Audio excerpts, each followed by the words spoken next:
Israeli পণ্য কিনে খেলে ঈমান নষ্ট হবে না, এবং এটা কিনে খেলে হারামও হবে এমন নয়। এটা বিষয়টি নীতিনৈতিকতার প্রশ্ন।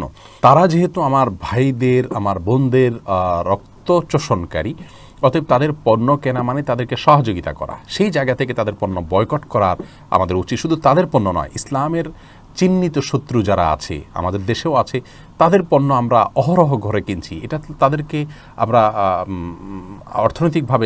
আর্থিকভাবে তাদেরকে আমরা সাহায্য করছি, সহযোগিতা করছি প্রকারান্তরে।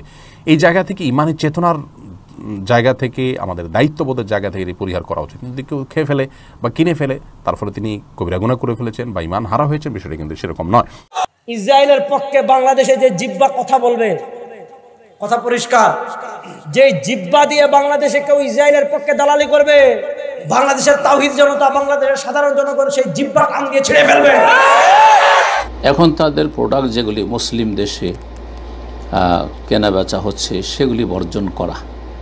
এই ক্ষেত্রে শরীয়তের নীতিমালা মনে রাখবেন, যে কোনো কাফেরকে, ব্যক্তি হোক আর সমাজ হোক, যে কোনো কাফেরকে কমজোর করা, দুর্বল করা, এটি ঈমানি দাবি।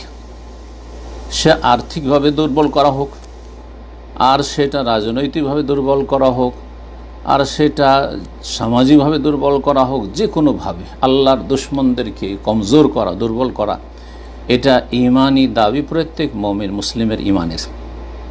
আমরা Pepsi, Coca Cola, Sprite, 7 up এগুলা কিনবো? আসতে বলেন। কিনা মানে কিয়ামতের দিন ফিলিস্তিনি শিশু আর নারী হত্যাকারী হিসেবে আল্লাহর সামনে দাঁড়ানো। ঠিক ঠিক। নাম্বার 2। নাম্বার 3, ইউনিলিভার, তাদের একটা বিশাল অ্যাকাউন্ট এদেশে।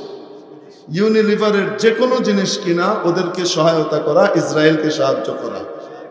তাহলে ওই পণ্য আমি আপনি কিনা মানে পরোক্ষভাবে এই টাকা ইসরায়েলিদেরকে দেওয়া, যেন তারা আমার আপনার ভাই বোনের বুকে গুলি চালাতে পারে। কত ইসলামের প্রতি দরদ আপনার ইসরায়েলের বিরুদ্ধে বদদুয়া করে দোকান থেকে খুব সুন্দর করে একটা পেপসি কিনে নিয়ে ঢকাঢক খাচ্ছি। এই পেপসিটাকে বর্জন করতে পারলেন না আপনি। পেপসি না কিনলে র‍্যাব ধরবে আপনাকে। আপনি নিজেই তো আত্মসমর্পণ করছেন তাদের কাছে, এটাকেই মনে করছেন যত পণ্য সব বর্জন করেন তো দেখি। আপনি একটু কল্পনা করুন না, কোকের টাকা দিয়ে, ইস্পাতের টাকা দিয়ে, পেপসির টাকা দিয়ে, পান্তার টাকা দিয়ে তারা তাদের দেশের মধ্যে অস্ত্র কিনবে। সেই অস্ত্রগুলোর বুলেট মারা হবে ফিলিস্তিনি ছোট্ট ছোট্ট বাচ্চার কলিজার মধ্যে। তাহলে আমি যে কোক বিক্রি করছি, আমি আসলে পেপসি বিক্রি করছি না, আমি অস্ত্র বিক্রি করছি। যে অস্ত্রগুলা মুসলমানদের কলিজা কান কান হয়ে যাবে। আপনি পেপসি না বিক্রি করলে, কোকা কোলা, ফান্তা, স্প্রাইট বিক্রি না করলে আপনার ব্যবসাকে ধ্বংস হয়ে যাবে না। আল্লাহ কুদরতি মদদ দ্বারা আপনার ব্যবসাকে আরো উন্নতি করবেন। কথা বলুন ঠিক কি না? কেন কোক না খেলে মরে যাবে? আরে পেপসি না খেলে মরে যাবে? কিচ্ছু হবে না। ঈমানটা তো এমন থাকা দরকার ছিল, যদি গোটা দুনিয়ায় এক ফোঁটা পানিও না থাকে আর বাঁচার জন্য খালি কোক আর পেপসি খেয়ে বাঁচা লাগে, প্রয়োজনে মরবো, কিন্তু আমি আমার ভাই মাজলুম হবে সেই পথ কিছুতেই খুলে দেব না। আজকে ইসরায়েলি পণ্য বয়কট করার জন্য স্লোগান করছি, কোককে বর্জন করো, কিন্তু ভারতের পণ্য কে বর্জন করবে? এই স্লোগান কেন উঠছে না? আজকে ভারত আমাদের দেশের সমস্ত রাজনীতি, অর্থনীতি, আমাদের দেশের স্বাধীনতা, এই ভূখণ্ডকে গ্রাস করার চক্রান্ত করতেছে। কোক 7 আপ ইহুদিদের পণ্য না খাই একটা ডাব খান। হাসিবান নাস ওয়া ইউতরাকু আন ইয়াকুলু আমান্না ওয়া হুম লা ইফতানুন।